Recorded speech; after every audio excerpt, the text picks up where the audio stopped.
want to thank can everyone hear me okay? Mm-hmm. I want to thank Christine for inviting me, and the whole museum here is so well run. This is my first time coming here, but every staff person I have worked with or emailed is so awesome. You all have quite a gem here, and I cannot wait to walk around the exhibit after. Thank you so much for having me.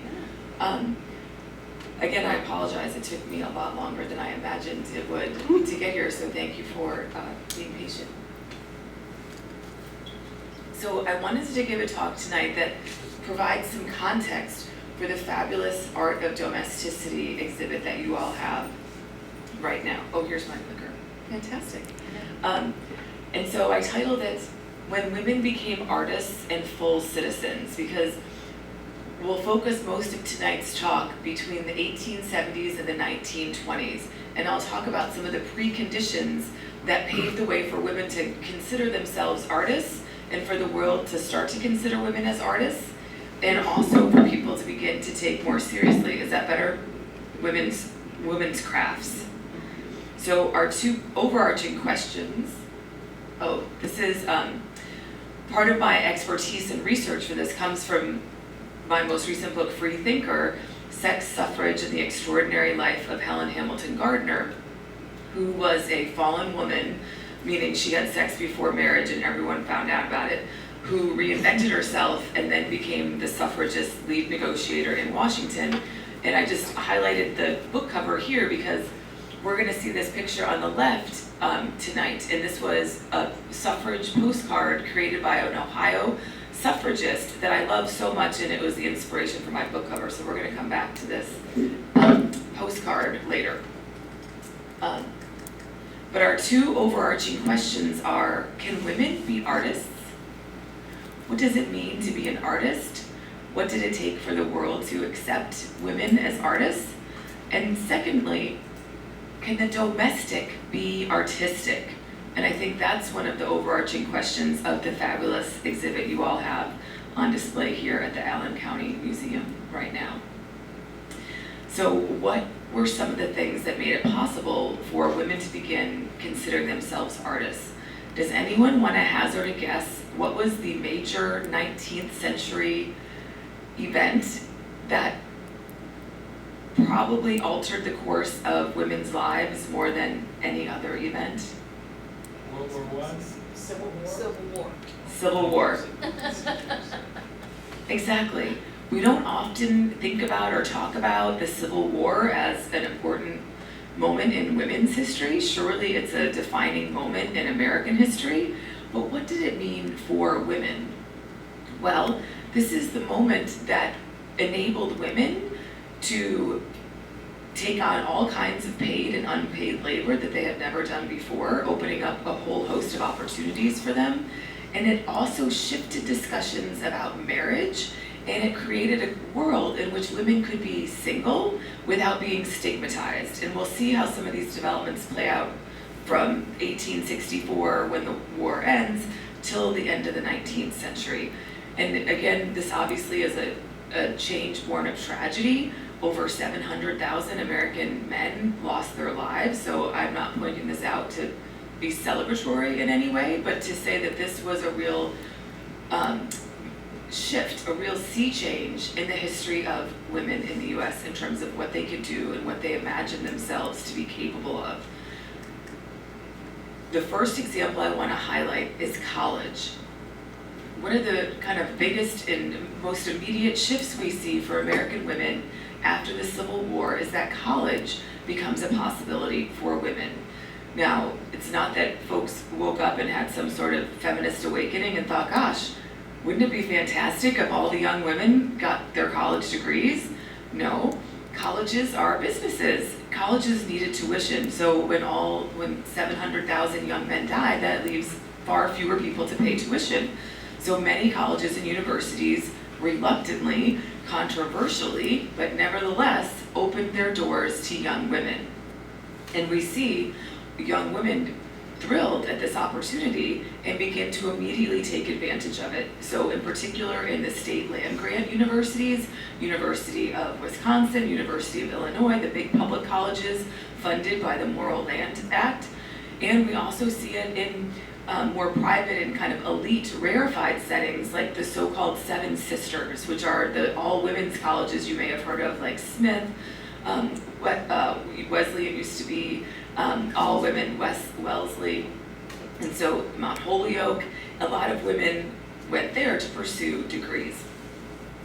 So you can see by 1910, in a relatively short period of time, 40% of college attendees were women. Now I should also point out that during this time, the percentage of Americans overall who attended college was very small. So this is not 40% of women attended college, this is of the small percentage of Americans that went, many of them were women. And this also changed the way popular culture started depicting women. So one of the kind of most famous, most iconic images of women at the end of the 19th century were the so-called Gibson girls. Have any of you ever seen or heard of the Gibson girls before? Yes? Oh my gosh, okay. Because they're in this exhibit? Or just because you look at images of women? Okay, in art. So Charles Dana Gibson created this series of portraits and kind of cartoonish women at the end of the 19th century. And they really captured the spirit of the age, the sort of new woman. And many Gibson girls did things like go to college or mountain climb. And what really strikes me about these images and their popularity, though, is how gendered they are. And by that I mean, on the one hand, it's revolutionary that these images of popular culture are depicting women doing all the same things that men are doing, which is a step toward equality. But what else strikes you? What do I mean when I say gendered? All white, middle class. They're all white and middle class, for sure. That's a hallmark of the Gibson girls. What else strikes you about mountain climbing? Girls in the Gibson. Exactly.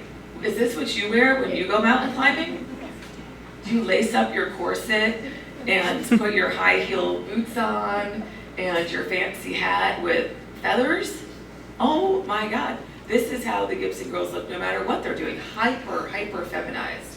So a strange message is happening at the end of the 19th century where it's like, okay, yes, fine. Maybe women can do new things, but they're gonna do them in very feminized ways.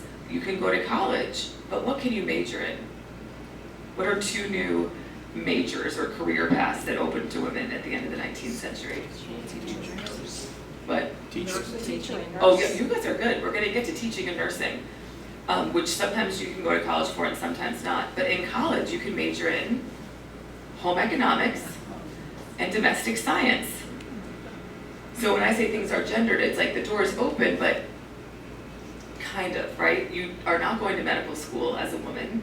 The few women who do go to medical school have to go to Europe to complete their residencies because it was considered so scandalous for a woman to look at a man's body who was not her husband. So to get your clinical training or residency, the pioneering women doctors like Mary Putnam Jacobi had to go to Europe for their training. So anyway, it's a mixed bag for women, many opportunities, but really feminized and specific. And future First Lady Lou Henry Hoover, future wife of Herbert Hoover, she was the first woman to graduate from Stanford with a degree in geology. What an achievement, right? And she graduated in 1900, one of these early women college graduates we're thinking about. And she wrote in this letter to a friend, if only an AB meant a boy. Because she realized she couldn't go be a geologist. There was no geology jobs for women in 1900. What she could do was accompany the man who became her husband on his geology jobs, but she could not herself be a geologist. This is the sort of mixed message that many women got at this time. And as you already know, nursing too became a profession for women during the Civil War.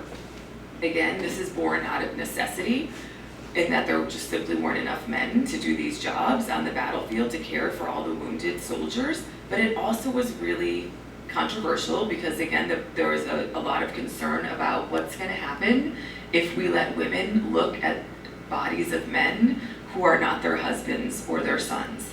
So women had to overcome a lot of objections even to do this highly necessary wartime job. And nursing itself shifts as a profession during this time. Are any of the nurses, or any of you all nurses, and do you know how this story goes? how nursing was conceptualized before the Civil War was much more medicine and health, and during the Civil War, when women became active as nurses, the job shifted such that women also were expected to do things like laundry, letter writing, more home wifely type jobs, not just medical jobs. So the job shifted a little bit as women entered, and of course, as you can probably imagine and already know, the pay went down. The Civil War also leads to the creation of huge amounts of bureaucracy within the federal government and also within the business world, as business and industry greatly expand from the 1870s, 1880s, and 1890s. This is, the kind of Gilded Age of the robber baron capitalists with huge companies, and all of these companies have a lot of paperwork, and they have a lot of incoming messages to send about the office. And there's new inventions like the typewriter. Who could possibly do these most boring, and another new invention, the stapler. Who could possibly be counted on to efficiently and confidently do these most boring of jobs, like answer the telephone, sort the mail, type things on the typewriter, and staple things? Secretaries. So before the end of the 19th century, secretary was more like an executive assistant or apprentice, and the job was 95% of the time held by a man who was kind of in training for whatever job he was the secretary to. But at the end of the 19th century, secretary also becomes feminized as women enter this profession, and the profession shifts so that it's no longer considered an apprentice. The secretary to the CEO is not in training to be the CEO, right? And the pay goes down. So again, it's sort of like with the Gibson girls, right? New opportunities open to women, but they're embedded with limitations or expectations that are different for women than for men. Of course, at the end of the 19th century, early 19th century, the vast majority of women are not working as secretaries or nurses or even teachers. And we'll say a little bit more about teachers later when we get to Catherine Beecher. The vast majority of women are laboring in factories and with no protections and very few rights, often under a male boss who doesn't give them bathroom breaks or time off or lunch breaks. So this situation is, I wouldn't say the conditions of women laborers before and after the Civil War are similar. What's different is that there are so many more factories and so many more women laborers working in general. For African American women, after the Civil War and after emancipation and through the 1960s, by far the most available job, the most, I don't want to say popular, it's not like they liked it, but the place where most African American women worked was as domestic servants for white families. So similar to factory laborers, no protections, few rights, limited pay, and highly gender specific. But women making their own money, women going to college, women having in some cases, pocket money of their own to do with as they please, spurred what historians refer to as this huge blossoming of women's clubs. So the era of the 1880s, 1890s, historians talk about the women's club movement because women began joining together like never before by the hundreds of thousands to form all sorts of clubs. Some are political, some are reform, some are reading societies, some are art societies, some are nature societies, but women began identifying as women and wanting to meet together outside of the home to do projects, to set goals, and a lot of their leadership experience from the Civil War. So another area that helped women kind of gain confidence and gain new skills was through the U.S. Sanitary Commission.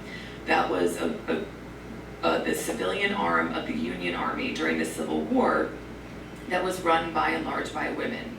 And women ran it very well and efficiently. They ordered supplies for the troops, they helped staff all of the medical centers near the battlefields. And so after the Civil War, the hundreds of thousands of women who had performed so ably realized they kind of liked it. They liked having a responsibility, they felt confident in their skills, Some went for paid labor, others joined and formed this huge blossoming of women's clubs where they did similar things and practiced their leadership skills. So, and this was, regardless of race, class, or gender, we see this among all groups of women. So for African American women, the group that they founded, the biggest group they founded many, but the biggest is the National Association of Colored Women, founded in 1890. And their motto is lifting as we climb. This is the leaders of the Jewish Women's Club of Oregon. So again, we see all kinds of women forming clubs to do reform work and take larger roles in their communities as leaders and agents of change.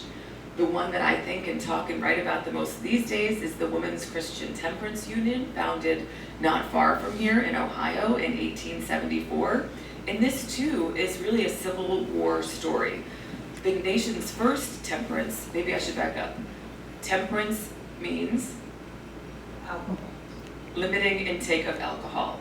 So the first temperance societies form in the US in the 1830s and 1840s as largely religious folks, ministers, male leaders realized that one of the ills of the Industrial Revolution is increase of saloons and increase of drinking culture, and there's a real concern about that. So before the Civil War, it's more or less a male-led movement, but after the Civil War, it becomes led by women. Why do you think this is? What does the Civil War possibly have to do? You know, I'm a professor, so I'm used to discussions and, you know, I'm not gonna call on you, but if you wanna hazard a guess, I would love it.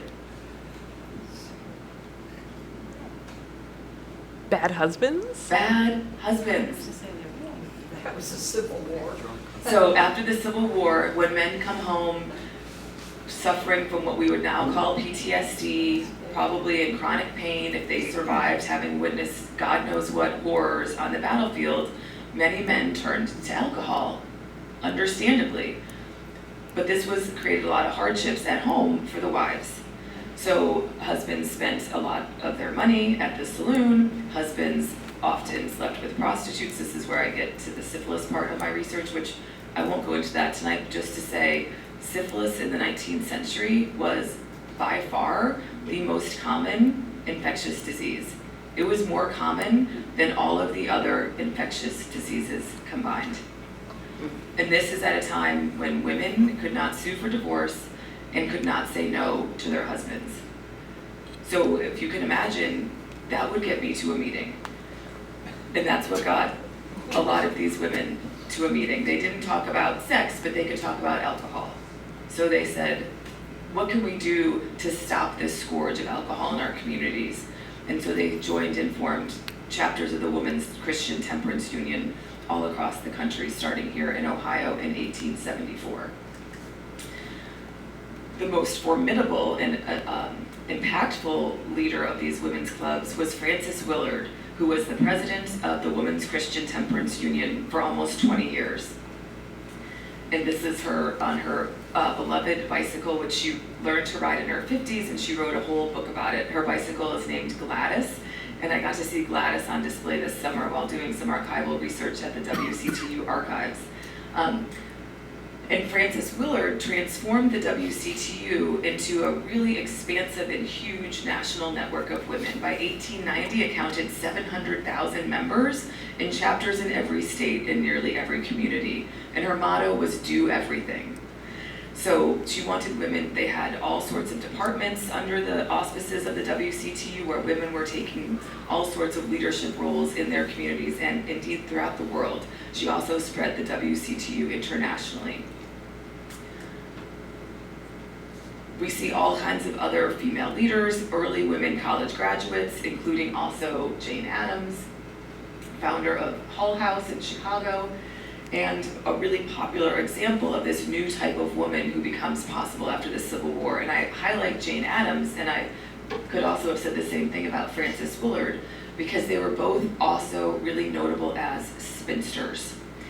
And they exemplify changing ideas about single women that happened after the Civil War. So yes, people still called them spinsters, but the connotation shifted. So before the Civil War, that was a regrettable condition. People felt sorry for you and you were an object of pity. But after the Civil War, so many men had died, there simply wasn't enough men to go around. So it no longer was really so stigmatized to be a single woman, and many single women embraced it. And Susan B. Anthony, the pioneering suffragist, is another example of this, who turned down her suitors and said, no, I'm going to choose this life, this more public life of reform and activism, of living my potential. And by and large, people accepted that. And Frances Willard is another example. She was so beloved. And Jane Addams, too, voted the best woman in Chicago. So not stigmatized for being single, but instead celebrated for it.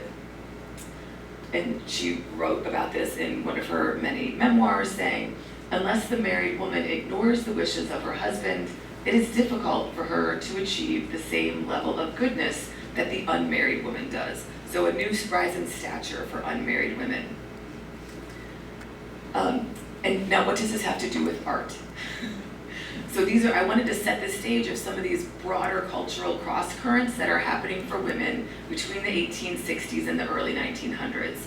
All kinds of new opportunities and also some of the same limitations, but nevertheless new opportunities. And one of these new opportunities is travel.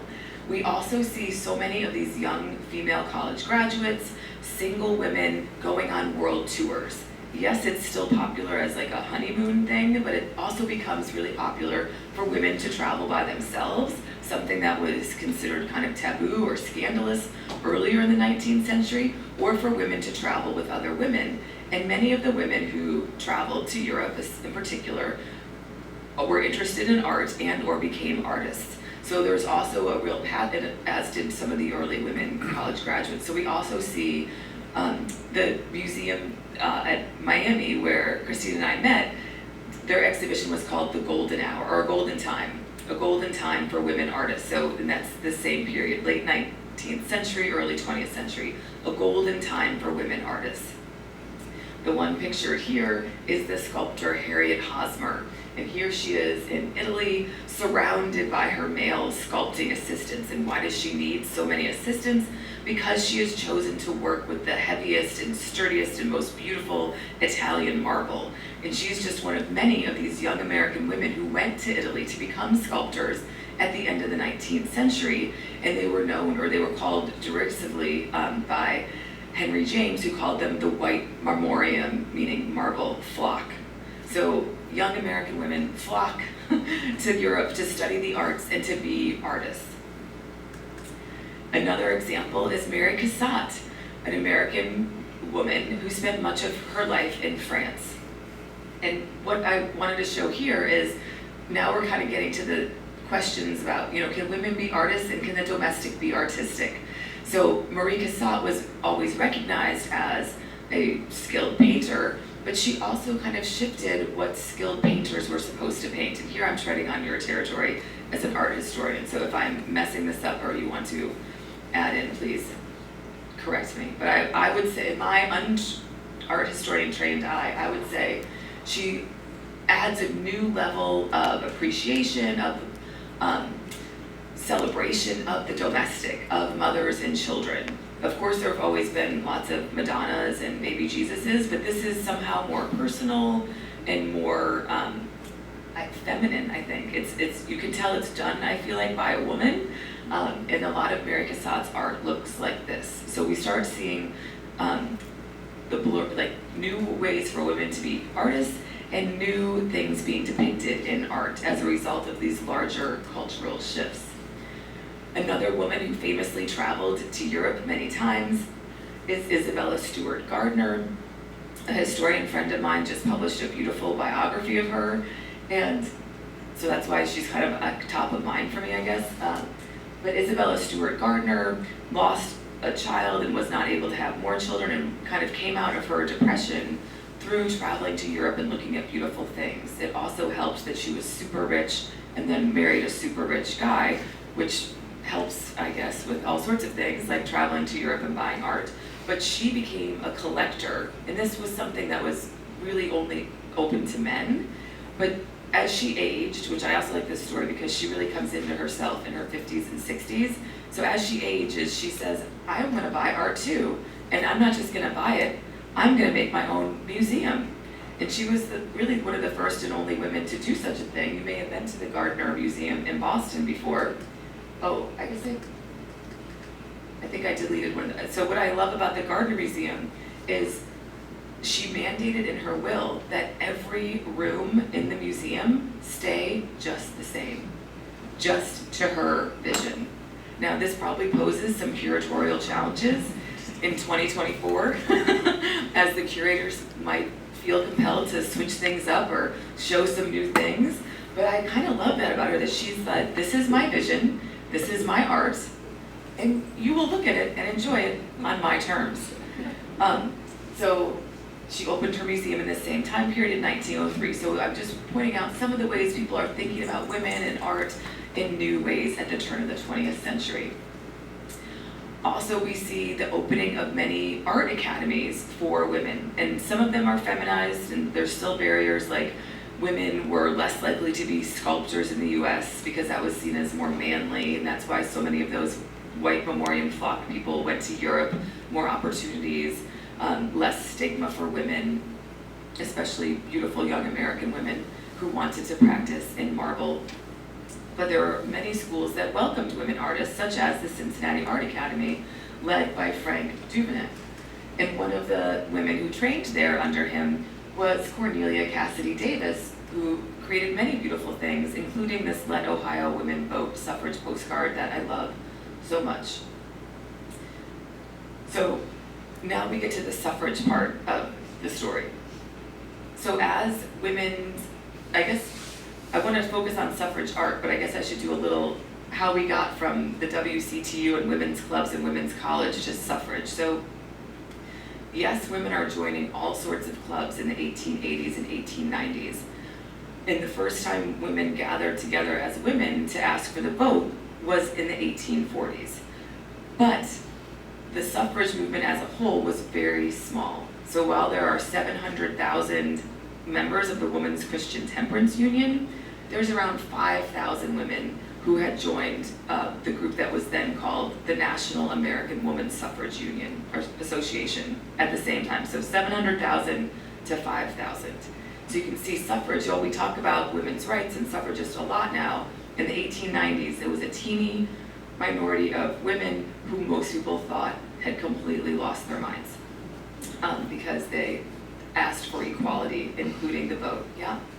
What's the date of this work? Oh, 1913. Okay, so it's before World War I. Yes. And what are the two things on each side, the two bundles? What are One the looks two like bundles? a spear and one looks like wheat. I think so. Can I Maybe find on this one? arrows? Yeah, Is that right? yeah, I think so. I think it just kind of goes back to like symbolism of, US and Ohio and all those good things, so yeah. Is that sort of industry and agriculture? I think Probably, so. yeah.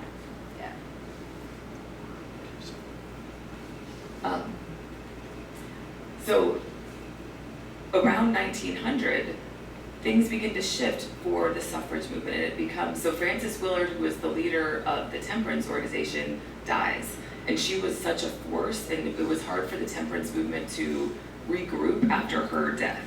And so it wasn't the Women's Christian Temperance Union that pushed the final push towards prohibition. That movement was mostly led by the Anti-Saloon League, which was male-dominated. So a lot of the temperance workers become suffragists. And this really builds the momentum for women's voting rights, as those 700,000 women eventually become suffragists or more engaged in suffrage activism.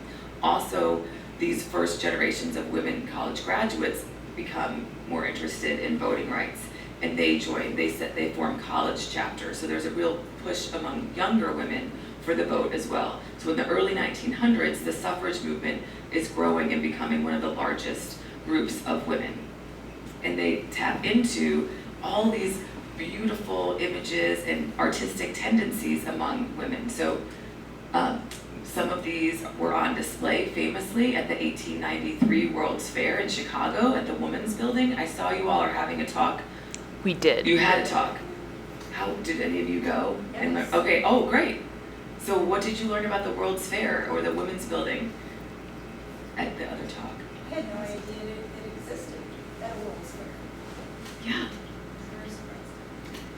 And I think it's right in line with some of the trends we're thinking about tonight, right? That as women are entering public life, entering more and more professions, it seemed only right and fitting, right, for them to have a place at the 1893 World's Fair. Yes, but still all But enclosed. exactly, like a Charles David Gibson thing, like you can do all the things, but in a super feminized way that's off the beaten trail and only among each other, right? We can't have your women-y things in the other buildings, but you can have your own separate ladies pavilion. Yeah. Designed by Sophia Hayden, the first woman architect to graduate from MIT, who was 23 or 26, 20-something, Something around there, yeah. when she designed this beautiful building.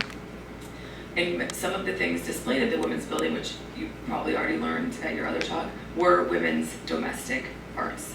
So again, we're showing women as artists and also the domestic as artistic. And this is just to remind us about that we're thinking about these suffragists, and this is the picture of their officers in 1892, the year before the World's Fair in Chicago. One of the women artists that the suffragists relied on the most was this woman, Hazel McKay. Hazel McKay was a pageant creator and set designer, and the suffragists used pageantry so wisely and so well. So when young suffragist Alice Paul moved to DC in 1912, and she approached the older leaders of the suffrage movement and she said, you know, ladies, you all have been sending petitions and letters for 75 years. And I've just come back from England where the women are protesting, they're taking to the streets. I think the time for letters and petitions is gone, and now we need to do something more public. So Alice Paul proposed the 1913 Women's March to coincide with the first inauguration of President Woodrow Wilson. And this was the largest women's march until the 2017 Women's March. And one of the first people Alice Paul called was Hazel McKay. And she said, Hazel, you're such a brilliant designer and pageant creator. Can you help us make something so beautiful? We don't just want to march. We want to really display for the world what women are capable of. Can you help us put together this beautiful suffrage procession, and also they called it the suffrage tableau or pageant, which took place on the steps of the Treasury building. And they created these beautiful materials to go along with it. Here you see the signature suffrage, purple and gold, to advertise their procession. And they organized over 5,000 women from all over the country and really all over the world into different groups by profession, by state, by interest, so writers, artists, college students. And they marched from the Capitol to the White House along Pennsylvania Avenue, and they stopped on the steps of the Treasury for this beautiful suffrage tableau designed by Hazel McKay. And here they acted out scenes from history, Joan of Arc and all kinds of brave women. And they did this strategically to remind the women, to remind the nation that women were and always had been contributing to all elements of society. This was a big kind of strategy that the suffragists had. They're also our nation's first historians of women because they collected so many stories of women and published them so that when people like my grandfather would say things like, well, women can't be architects, there's never been a woman architect before. They could say, well, look, you know, so-and-so from 1570 designed this chapel, or whatever. They compiled all of the stories of women so that every time they heard a, you can't because it's never, they could say, here's our list, check it twice. We have done all the things, we've been doing all the things, let us have the vote. And this is kind of what they're performing in these beautiful pageants. And I just picked a couple other, like hallmark suffrage art to share. And they also created really cheeky and fun postcards and cartoons, like this one. And they played kind of with gender roles because another big fear about women voting was, what's gonna happen to the family? Who's gonna take care of the children? So a lot of the anti-suffrage material would show like a really haggard husband, like, you know, he's got a spoon in one hand, there's 4 starving kids, and there's sauce everywhere, and it says, mom's at the polls, this sort of chaos is going to result when mom goes to vote. So they're playing with some of these ideas about femininity, and they're saying, women could still be beautiful and feminine and vote.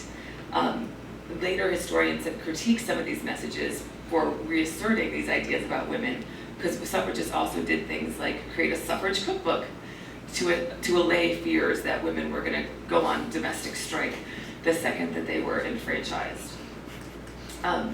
Another suffrage artist I wanted to highlight was Nina Allender.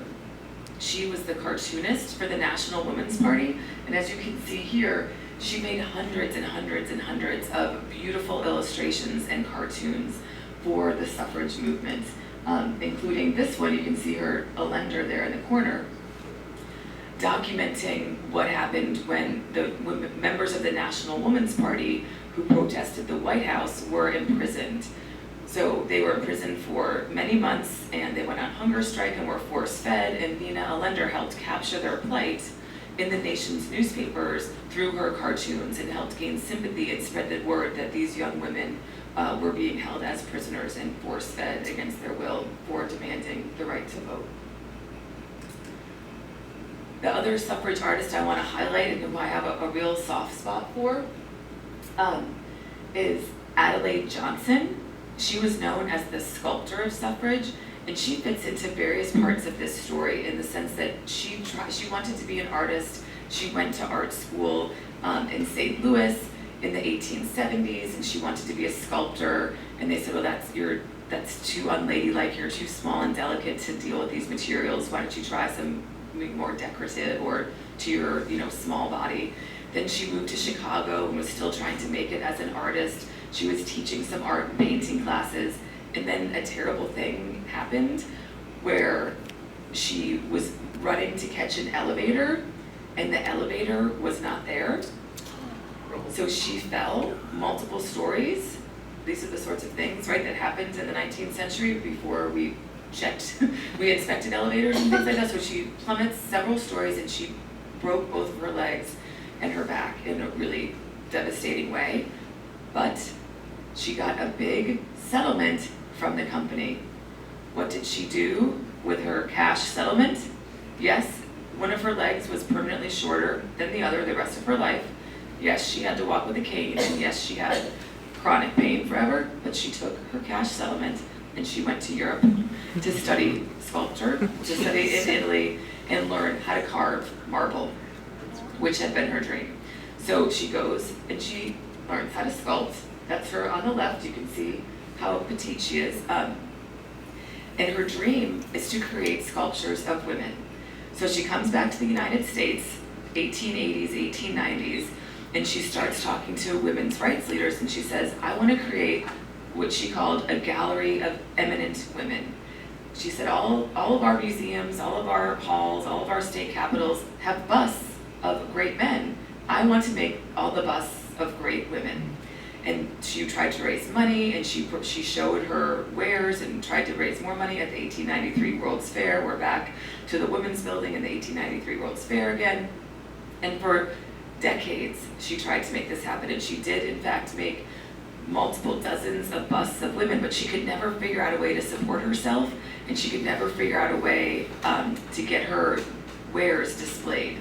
And you can see here her most famous sculpture, which is called the Portraiture Monument, and it's a joint bust monument of 3 suffragists, Lucretia Mott, Elizabeth Cady Stanton, and Susan B. Anthony. And she wanted this to be her defining life's work.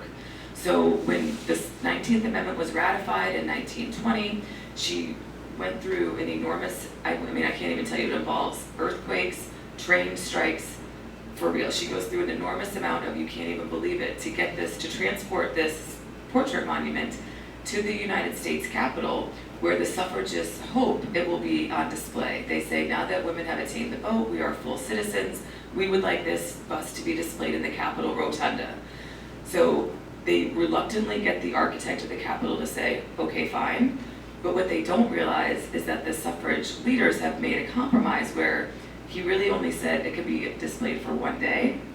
So they had this big celebration about the 19th Amendment, And then before the guests had all left, they put the drape, tablecloth, whatever thing, over the portrait monument, and then they brought it to the basement of the Capitol, which is known as the crypt. And do you all know how long it stayed there for? Until 1996. So for 75 years. Until some pioneering women found out about it and said, by golly, why is our suffrage monument languishing in the crypt where no one can see it? So women raised money and raised a bit of hell with their members of Congress to get the portrait monument moved back upstairs in 1996. So yes, we have women artists, but what is considered art and who gets to have their art on display? So Adelaide Johnson decided that she was going to have her own gallery of eminent women. So she had a house in Washington, D.C., near the Capitol, and she displayed all of her busts of women there. And you can see her she liked to dress in like Grecian robes and invite people to come to her gallery. But she had no money, and so she was about to be evicted, and so she started destroying her marble busts in the 1940s. And this caught the attention of a Washington reporter who covered the story and said, here we have this, renowned sculptor of women who's destroying her marble busts because she can't afford to pay rent. She's about to be evicted. So some friends rallied to pay her rent so she could stay. But most of her marble busts have been destroyed. Some are at the Smithsonian. The portrait monument got moved back upstairs, but the majority have been destroyed.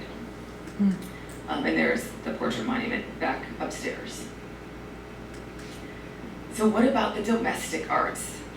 I've been thinking and talking more about the sort of fine arts, sculpture and painting, and how and when women began to imagine they could be artists. But there's a different and kind of parallel story about the art that women always already historically have been making, right? And that's the art we're thinking about with this beautiful exhibit you all are so lucky to have here. And that, I would say, it follows a similar historical timeline, but there's different stops on the way. So the first I wanted to highlight is Catherine Beecher. And I talk a little bit about her in the essay I wrote for the exhibition catalog. So Catherine Beecher is the sister. She is the sister of Harriet Beecher Stowe, author of Uncle Tom's Cabin. And she is the person largely responsible for making teaching an acceptable profession for women. So she had moved to Ohio with her father, Lyman Beecher, the abolitionist. That's when Harriet Beecher Stowe moved here too, to continue their abolition work. And she had already set up a school for women and set up an additional school for women. And her main thought, or her reason for doing so, is she herself had been engaged, but her fiance died. And so she thought, what about women who are single? This is in the 1830s. And so she thought, gosh, not every woman can get married, and we haven't had the Civil War yet, so we're not thinking more positively about single women. We're thinking, oh gosh, what's going to happen to women who, for whatever reason, are not married? So Catherine Beecher said, well, gosh, maybe women could be teachers. Maybe these single women, spinsters like herself, could be teachers. So she starts writing about it, and she starts campaigning to Congress, and she speaks before Congress in the 1850s. This coincides with what is known as the Common School movement, where we begin to have the sense that a part of an educated and responsible citizenry should be educated. So free public schools begin to be offered in every community in America.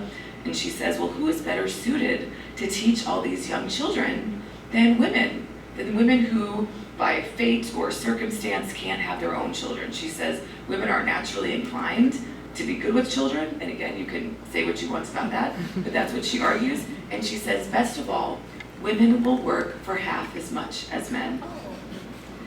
So before the 1840s and 50s, teaching was largely a male profession, but Catherine Beecher argues it should be a female profession, and thank goodness, because women will do it for so much cheaper. So by the end of the 19th century, the sex ratio of teaching flip-flops, and by 1900, most teachers are single women. She also tries to do a similar thing regarding the domestic arts. So her first best-selling book, she has many, but her first is called A Treatise on Domestic Economy. So she's sort of like a Martha Stewart of the 1840s.